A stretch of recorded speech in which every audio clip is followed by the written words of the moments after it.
So I'm driving down I-5S towards San Diego on a busy weekend back home around 8 p.m. I'm in the left carpool lane and see cars in front of me slowing down, and I realize there's potentially an accident, which isn't uncommon. We approach the accident and realize the white van is totaled, with smoke visible, and the van looks like an accordion smashed in together. We see no cops and decide to call 911 in case the passengers have been unable to. Overall, we drove slow and we couldn't see the passengers, but the state of FHE vehicle prompted my partner to make the call. We provide location information and I decide to exit the following available and go back to check and see if they need help. I exit the freeway and circle back. No more than 7 mins have gone by, and as we once again approach the accident, the queue of cars is longer, but we finally see the white van at a short distance. As I approach the vehicle, now I see 2 young men outside the van changing what looks like a tire. The van has no accident marks, it's whole. It's no longer like an accordion smashed in together, it's solid, and there's no smoke.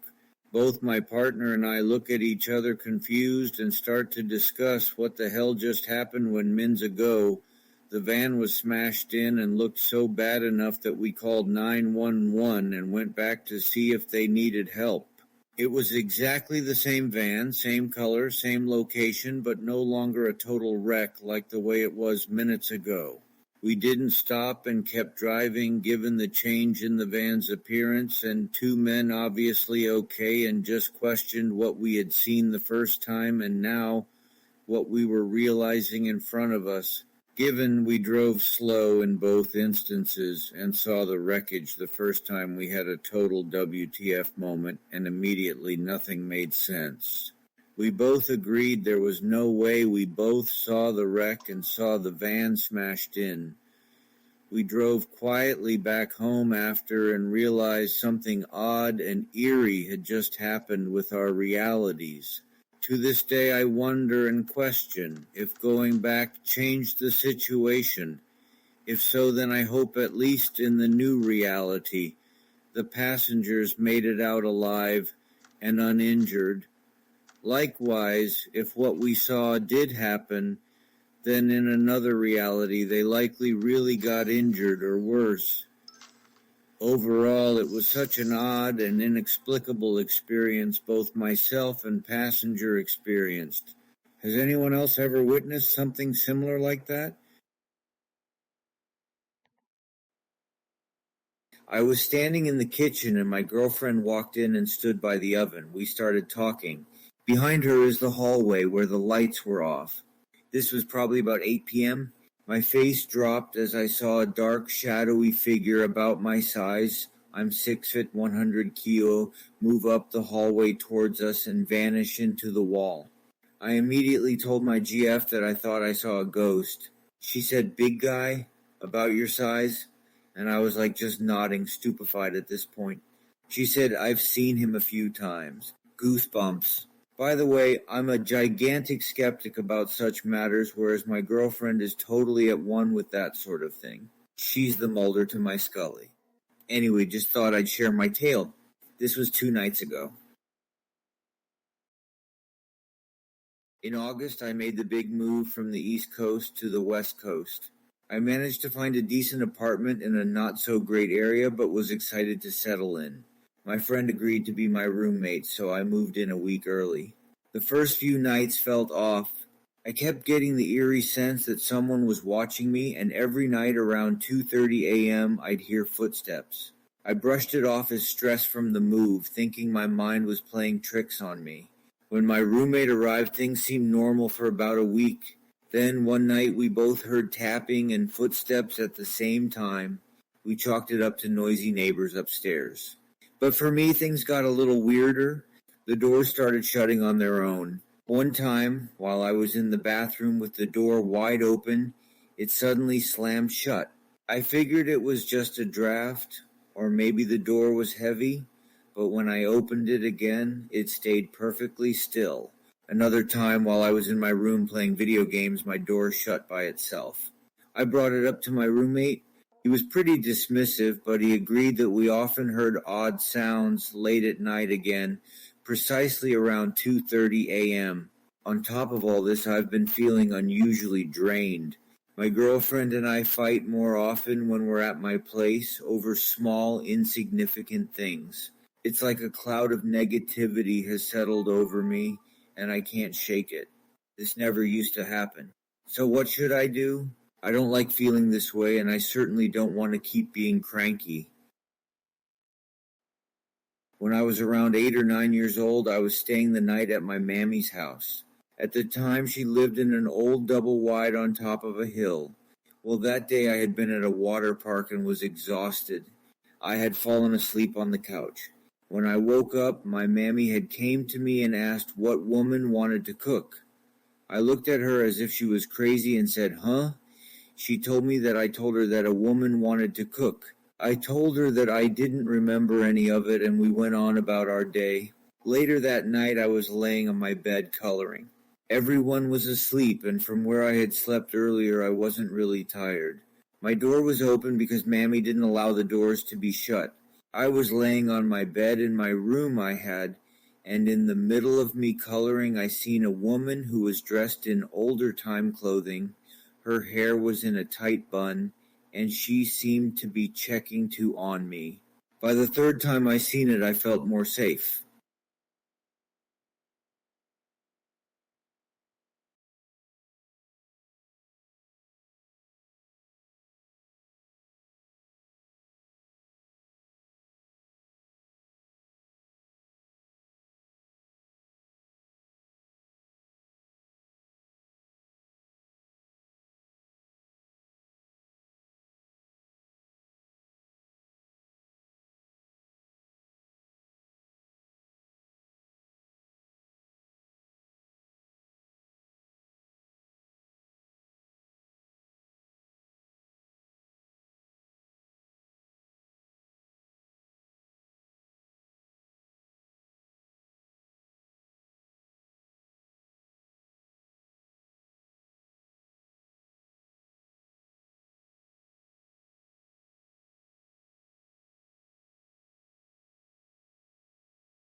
Our neighbor Bill, who lived 2 doors down from us, died last year. At 89, after a long battle with melanoma, his passing wasn't unexpected, but still, he's missed. Bill was what you'd call a feisty old guy, and a bit of a character. He worked for decades supervising a crew that maintained one of the largest parks in Chicago, and was in pretty good shape until he developed skin cancer from years of unprotected sun exposure. Even then, he managed to bounce back several times from surgeries done in an attempt to halt his illness. When we'd ask him how he was doing, he'd say, "Okay, I guess. I'm still above ground." Bill's house is similar to ours, an old four-square built in the mid to late 1910s. Long divorced when we first met him, he shared his spacious quarters with 2 roommates, a man and woman who often helped him out by running errands. His grown kids were always in and out too, meaning he had a good setup for aging in place. After Bill got sick, he applied for and received a city sticker and handicap sign that designated the parking spot in front of his house for his use only. During the time he was still able to get around, you'd often see him getting into his Jeep to go have lunch with one of his retired Park District buddies. Seeing him on a fairly regular basis, we knew Bill was still fighting his cancer early last summer. We only learned he was on the decline when we ran into his daughter one day, and she told us his doctors had recommended hospice. Bill didn't want to die in some unfamiliar place, so he asked her if she'd be willing to care for him at home. She said yes because she loved him very much. After that, we didn't see her for a couple of weeks, so we assumed Bill was still around, confined to his upstairs bedroom. I'm not sure how to say this, but I felt very strongly he was still this side of the veil, a belief confirmed one night when I seemed to see him from one of our second-story windows, sitting at the wheel of his Jeep. There was no mistaking the small, wiry frame and white hair, and I wondered how he'd made it downstairs considering how ill he was. Still, I knew Bill was strong-willed, and if he wanted to do something, he darn well was going to do it, even if it took every bit of his rapidly fading strength. I turned my head briefly to call my husband so he could come see what our neighbor was up to, and when I turned back, the car was empty. How, in 2 seconds, had a sickly, almost 90-year-old man made it back into his house? Since my vision, with correction, is pretty good, I ended up chalking up what I'd seen to some odd effect of the street lights that made it look like someone had been sitting in the driver's seat. A couple of days later, my husband was trimming our hedges when Bill's daughter emerged from his house. During their conversation, she mentioned her father had passed peacefully 3 days earlier, and that she'd given his roommates a couple of weeks to find other accommodations. After that, her sisters and brothers would be cleaning out the house in order to put it up for sale. When my husband told me this, I realized I'd seen Bill a day after he died. All I can think is that his spirit, freed from its corporeal existence, decided to celebrate by going for a ride before realizing it no longer needed an earthly vehicle to travel.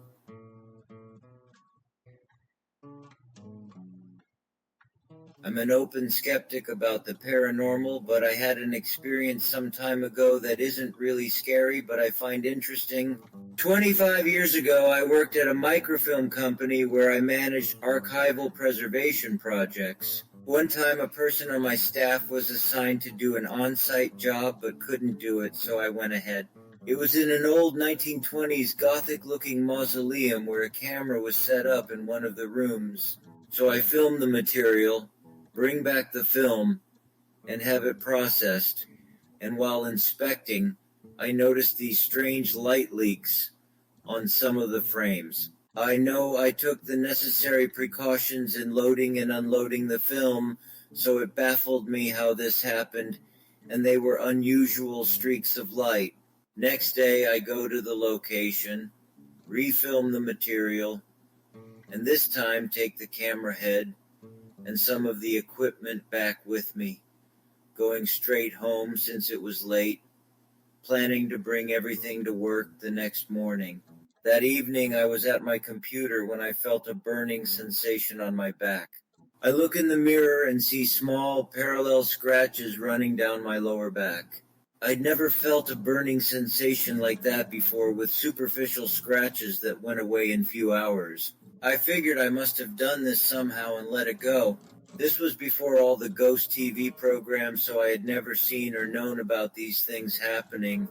And wires later, when I'm watching those ghost paranormal shows on TV and see this type of thing occurring quite often, scratching and light streaks, it makes wonder about my experience to this day. A few months back, it was like 2 in the morning.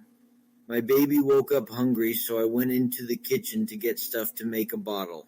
My hands are full, so when I go to turn off the light, I drop the thing of formula. I swear to God, I hear a voice say, "Are you okay?"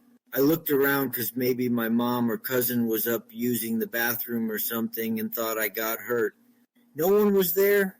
Walked past my mom's room and called her name. No answer, just snores. Now, my grandma passed away in this house, so maybe it was her, but I don't know. It was freaky since I was still half asleep. Sometimes I also think it could have been my older sister who passed in 2020, but it didn't sound like her. I don't know if they sound the same after they die and stuff, but it wasn't a voice I knew. I remember the evening something made itself known that I won't forget, as when experiences such as the one I had tend to stick with you. It was a summer night on my reserve Native American village, and I live in rural northern Ontario, Canada. Every summer we usually have a fundraising event called Summerfest. It's an outdoor softball tournament with great food, live music, and of course the beer garden. I was 14 at the time, so of course I wasn't out to enjoy myself. I was home alone enjoying the house to myself while my mother was out in town, and a family friend was renting the spare bedroom. We say as a people, when you're drinking that stuff they do at the parties and smoking that smoke, spirits can find their way to you. I'm sure other cultures feel this way as well. It was a normal night for me. I was watching TV, eating popcorn, taking a break, going on YouTube, enjoying the living room. It wasn't until later our family friend got in from partying all night, I'd say around 2:30 a.m. I heard him come in and come upstairs, looks at me all glassy-eyed and asks what's up and how my night's going. He was a super friendly guy and always helped around the house and yard when he could. The guy made a weird drunken sandwich in the kitchen attached to the living room. His name is Anthony, if you were wondering. I remember sitting on the couch looking at this guy, laughing at how drunk an adult can get. As he poured himself a glass of water, he went quiet and stared into the kitchen window above the sink. He asked me if I seen what he's seen. I just looked at him wondering what's his problem. Anthony then shrugged it off and apologized because he said he's probably just tripping.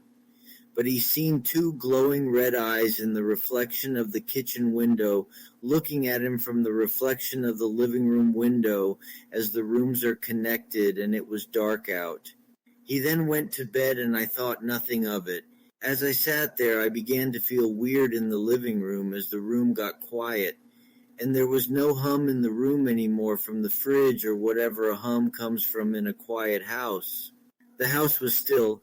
All of a sudden I watched things happen like a movie from my eyes. The TV started to flicker through channels on its own really fast. You almost heard the clicks and statics. Then a light flickered above the kitchen sink. I sat there on my couch unsteadily, not yet scared, but letting what was happening happen as I was still. The TV then shut off on its own and stayed off. That's when one of my earbuds from the kitchen table, the rubber piece, flew across the room as if it detached on its own and was tossed lightly from the kitchen to the floor at my feet in the living room. Those rubber pieces from earbuds do not come off the earbuds without force. The TV then came back on and the house was still. I didn't want to stay at home anymore as no one was up, but I called Anthony's name once or twice to see if he was still up, which he wasn't. I decided to call my grandma in the middle of the night to come get me. She was upset and thought I was drinking or on drugs and lying and tripping. I said, no, I'm sober, which I was. She came and picked me up and made the spare room for me at her house and told me nothing's going to hurt me there. I said, okay, but as I was calmly attempting to go to sleep on that memory foam mattress, it's as if I felt two little feet standing above me, jumping back and forth, laughing at me, as if it tricked me and was playing a game with me. I fell into sleep trying to ignore it, and the next day everything was fine. So to this day, I'm unsure what came to visit that night. It was a night I'll always remember. I was just talking to my uncle, who is a retired sailor, and he told me a story that I felt was perfect for this subreddit.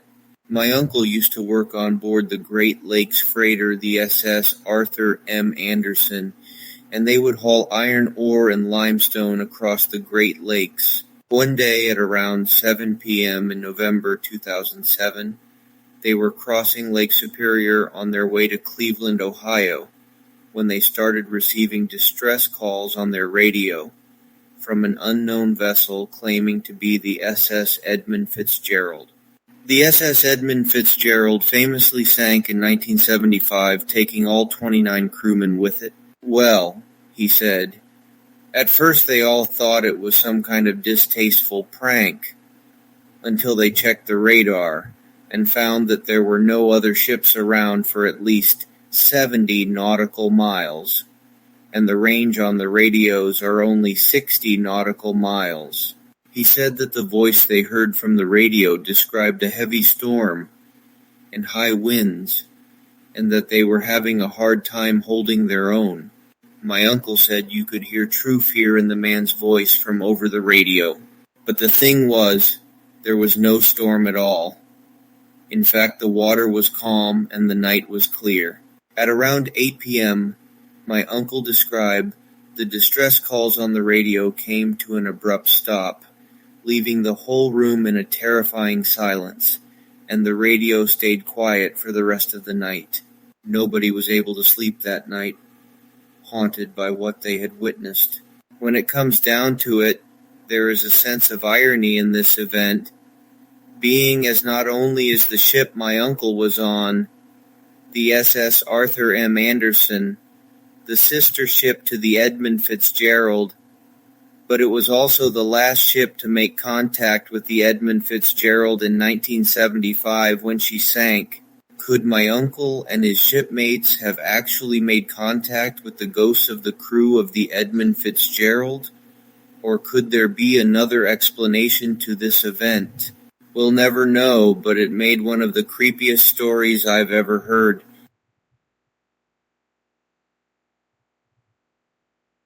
I was posted in a primary healthcare center with a fellow senior doctor. It was our night shift, and he started to tell me stories of the time when he was doing autopsies in the same hospital.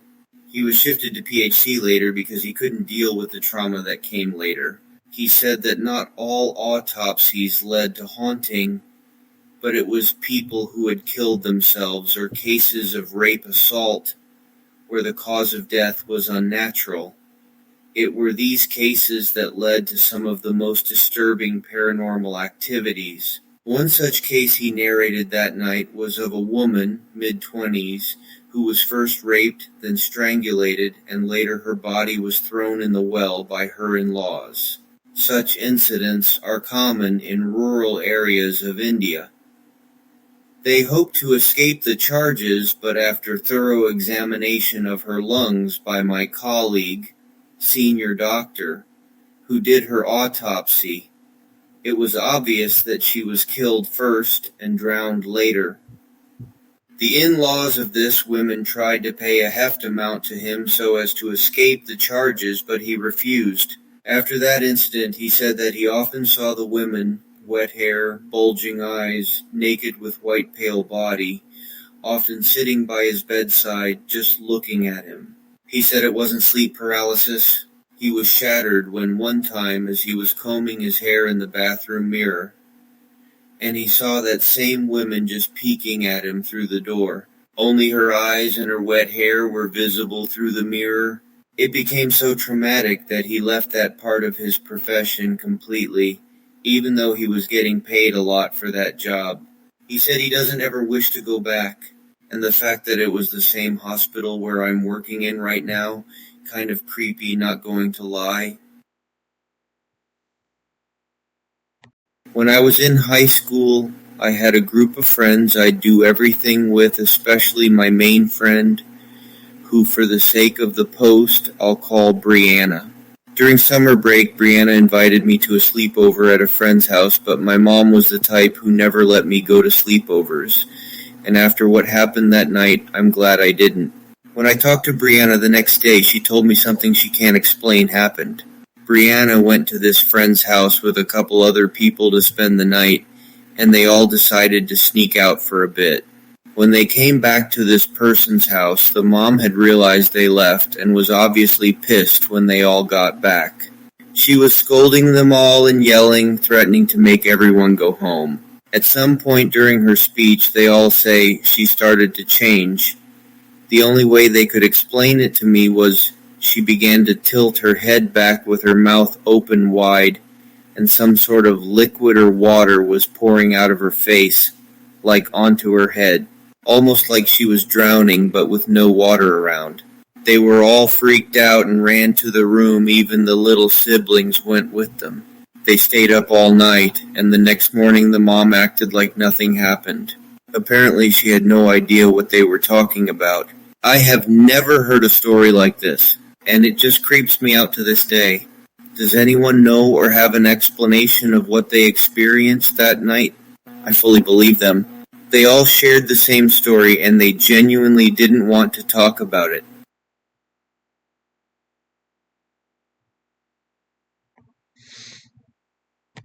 I'm a landlord. I own two small houses next to mine, so I rent them to families. One of my tenants was a 50-year-old economist who has been renting for about 10 years. He lives with his son and his older mother. Last Tuesday, I got home from work around 5 p.m., and I found an ambulance in front of his house, and I see them loading him on the ambulance and the rest of the family, even some other nephews I know, rushing to the car to follow the ambulance. I text the son. I told him I hope his father recovers soon. The next day I got to work early but forgot some paperwork at home, so I decided to use my lunchtime to get them. As I'm approaching my driveway, I see my tenant, the one who was taken by the ambulance the day before, shirtless, on the sidewalk talking angry to someone over his cell phone. This was quite normal on him. He had a bad temper and preferred to walk in front of his house while talking on the phone. All I could think then was that perhaps it was not something so big and he was back on his feet again. I got my papers and left, not giving a second thought about it. On Friday, my mom asked me if I know anything about the tenant, since she heard rumors that he died on the hospital. I told her that was not possible since I saw him going strong the next day. On Saturday, the son calls me, told me his father died on Wednesday, and they were vacating the house. My step-grandma, who lives a couple houses down the street, said she also saw him the very same day I did, also talking on his phone on the sidewalk. It was almost 1 p.m., plain in sight. Did I saw a ghost?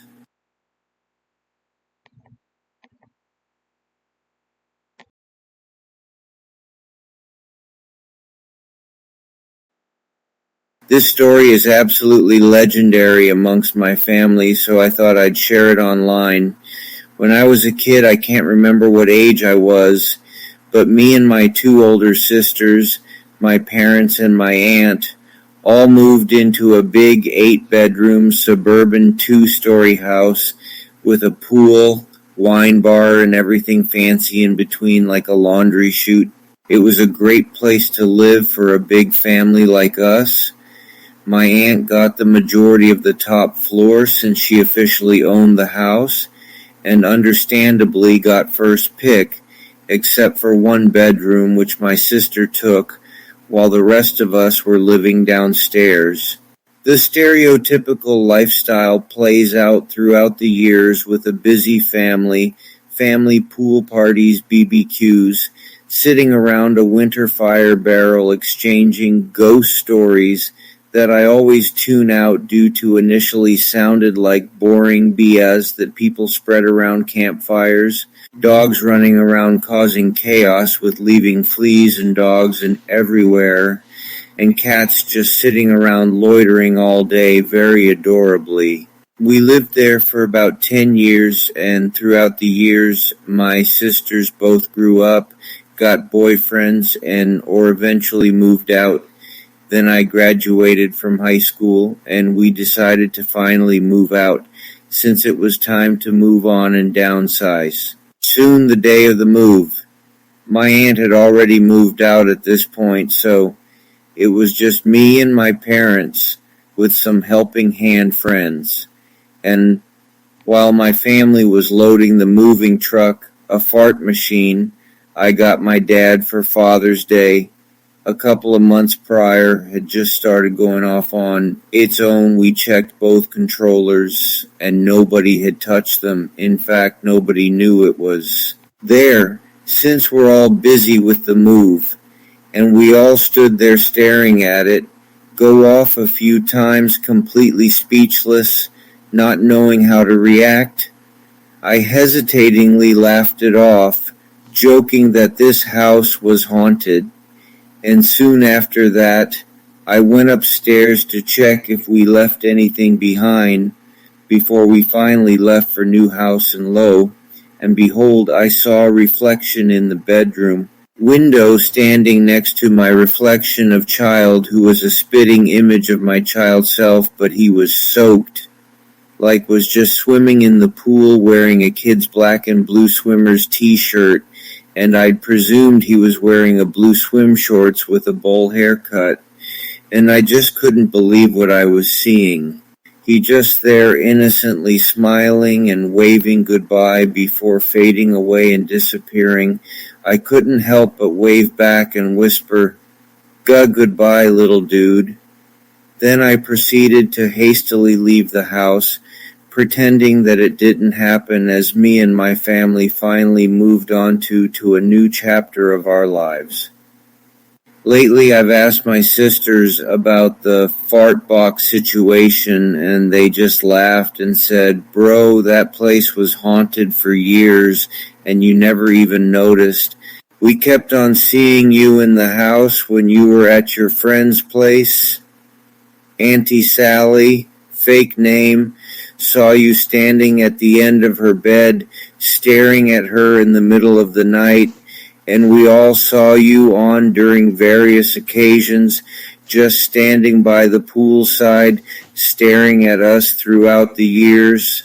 Then my sister went over the history of the house she and my other sister both looked up all those years ago, and found out that it's because a kid who looked like me drowned in that pool about a few decades before we moved in. So they had realized that the house was low-key haunted, and the entire time these hauntings were happening, I was completely obliviously unaware of the whole situation. I personally never experienced any hauntings until that last day, so I figured that I looked so much like him he saw fit to leave me alone, and or have my back by haunting my sisters whenever they were being the stereotypical annoying siblings. So in conclusion, I had a ghost bunkmate who looked and acted like my unofficial twin brother that never had. I heard a lot of ghost stories about hauntings being bad, but sometimes it's just a true blessing in disguise.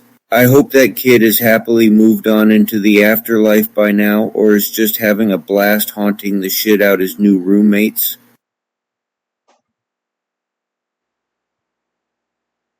In the heart of Seoul, there was an old creaky building with an elevator infamous among the locals. This elevator wasn't just any elevator, it was one that held a sinister legend. On the rare nights when the moon was full, the elevator's mirrors on both sides would create an endless tunnel of reflections. Every occupant would see their image stretch into infinity, but the truly brave or foolish would notice something even more chilling. Look closely at your 4th and 13th reflections, the legends warned. These reflections were said to harbor a ghost, an entity that looks just like you but isn't you at all. The ghost could move even when you stood still, its eyes unblinking and full of malice. One fateful night, a young woman named Una, desperate to disprove the myth, stepped into the elevator with her friends. They switched on their phones' flashlights, illuminating the eerie corridor of reflections. Una, determined to face her fears, stared into the mirrors. 1, 2, 3, 4 reflections deep she saw herself, but something was off. The fourth reflection smirked, although her own lips remained still. Her friends laughed nervously, urging her to stop, but Una was entranced. She continued counting. 12, 13. The 13th reflection was unmistakably her, but with eyes as cold as ice. It raised a hand while Una's own stayed at her side. Panic set in. As Una's gaze met the ghosts, a jolt of icy dread shot through her. The elevator jolted, lights flickering. In the dim light, the ghost seemed to step closer, its eyes locking onto hers with an intensity that spoke of impending doom. The walls seemed to close in, the air thick with whispers of the supernatural. With a sudden burst of courage, Yuna's friend, Minho, yanked her away from the mirrors, and they all bolted out of the elevator the moment the doors creaked open. Their hearts pounded in their chests, breathless from terror. The friends vowed never to speak of that night again, but Yuna couldn't shake the ghost's chilling stare from her mind. From then on, whispers spread across the city. People avoided looking too deep into the elevator mirrors, fearful of encountering their ghostly doppelganger. And those who dared, well, they never lingered in those reflections long enough to find out what happened next. I'm an atheist. I've never believed in anything supernatural or the spirit world, but this one weird thing happened to me. It was early 2000s. I was 21. My granddad was in hospital with bone marrow cancer. He didn't have long. In fact, that day we'd been told to visit and say our goodbyes. It was October, so the evenings were getting darker. It was only about 7 p.m. when I got home. I rolled a joint, put Fast and Furious 2 in the DVD player, opened my bedroom window, and lit it. The entire house went dark, like a power cut, TV off, lights out, everything. I noticed as I looked out to the street. It's only our house. Dad checks the fuse box and nothing had tripped it out. It was only off 2 minutes and then everything comes back. On that exact moment the phone rings. It's Nan, Granddad's dead. It was an electrician.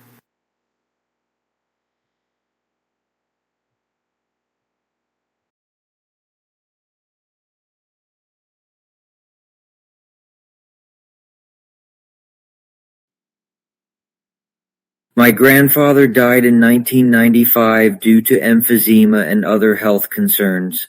He was in his early 60s and left us prematurely as he had many people who loved and depended on him, including many young grandchildren. I was only 4 years old, almost 5 at the time when he passed, and I don't remember much from this darker time in life, but I remember his funeral extremely vividly. I was in a funeral home that has multiple parlors and many hallways throughout the building. I remember being outside of his parlor and seeing him across the room. We locked eyes. I walked over to him. After all, he was my grandpa, and I did not realize at the time that he had passed on. We began our usual, as we were two peas in a pod and had a special relationship, and we held hands and walked through the halls. Much of the conversation I do not recall, but I do remember showing him the lounge area, as that was my favorite place to be, what with all the snacks and vending machines. As we approached the area that we had met at, we stopped, and he said to me, "Michael, I have to go now." He had vanished, literally leaving my hand empty in the air. I can still see my empty hand and remember the shock, confusion. The part that helps me to think this was an authentic experience, and this is something my grandmother, aunt, and mother remember well and were concerned for years about. As I approach the open casket, my mother picks me up.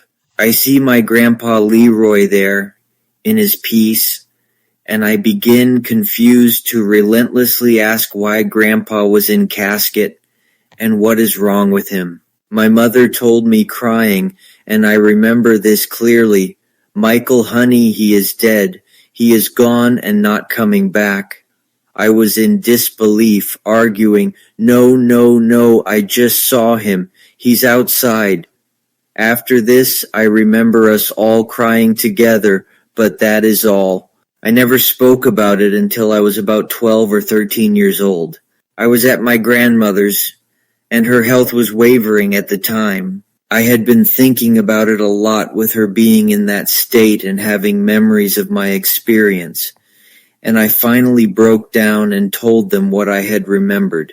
Again, we cried, and they didn't believe I could remember that, or that I had held on to it through all those years of childhood.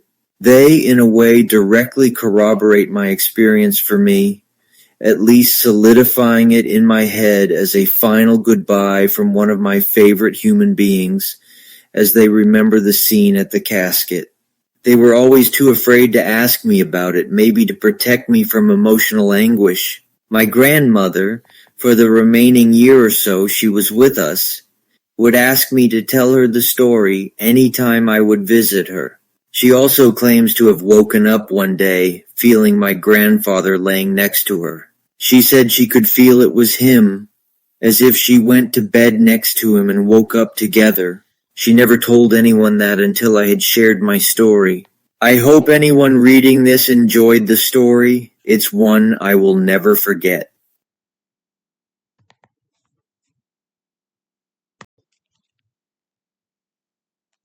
My mom used to work night shift at a hospital before she retired. Years ago, she had a terrifying experience that she recently told me about. During one of her shifts, she had an elderly patient that was in the ICU getting ready to pass. Oftentimes, my mom would sit and visit with her patients during her downtime. The woman was crying, so my mom held her hand and asked what was wrong. While still crying, the woman said that he was here for her. She said that he was evil when he was alive, and he's still just as evil now. Confused, my mom asked if the lady was talking about her husband. The woman told my mother her dead husband made her life a living hell, and now, on her deathbed, had been in her room for days tormenting her. He told her he was here to take her. She said he had been standing in the corner of the room since she was admitted into the ICU. My mother offered to pray with the woman, which she accepted. The woman eventually passed, but had told my mother before she went that she no longer saw her husband, and she was able to go in peace.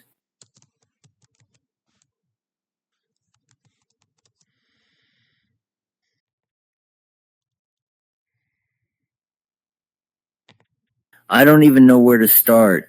I moved out of my parents' house 2 weeks ago, thinking I'd finally have some freedom and space of my own. At first it was exciting decorating, staying up late, no rules. But now, I wish I never left. I don't feel safe here. I don't feel alone. It started small. I put my keys on the counter only to find them on the floor or in the fridge. I thought I was just being forgetful, but then it got worse. One night I came home and all the cabinets in my kitchen were open. Every single one. I know I didn't leave them like that. Then, a few nights ago, I woke up and noticed my closet door was open. I never leave it open. I swear I shut it before bed. As I stared at the dark space inside, I heard its soft, raspy breathing. So faint it could have been my imagination. But it wasn't. I pulled the covers over my head and stayed like that until morning. The next night I woke up to a noise under my bed. At first it was just a low creaking like the wood shifting, but then it escalated, a scream choked, gurgling, and desperate. It wasn't loud, but it was enough to make me freeze. I couldn't move, couldn't even breathe. When I finally got the courage to grab my phone and turn on the flashlight, there was nothing under there. But the shadows? The shadows are the worst. At night I'll wake up and see someone in the doorway, just standing there, not moving, not blinking. The first time, I thought it was a trick of the light, but it's happened every night since. Sometimes they're closer, like they're stepping into my room, and I can't tell if they're real or if I'm going insane. Last night I locked my door before bed. When I woke up, the lock was broken, the door wide open, and there were faint, wet footprints leading into my room and stopping right next to my bed. This morning I found something on my bathroom sink.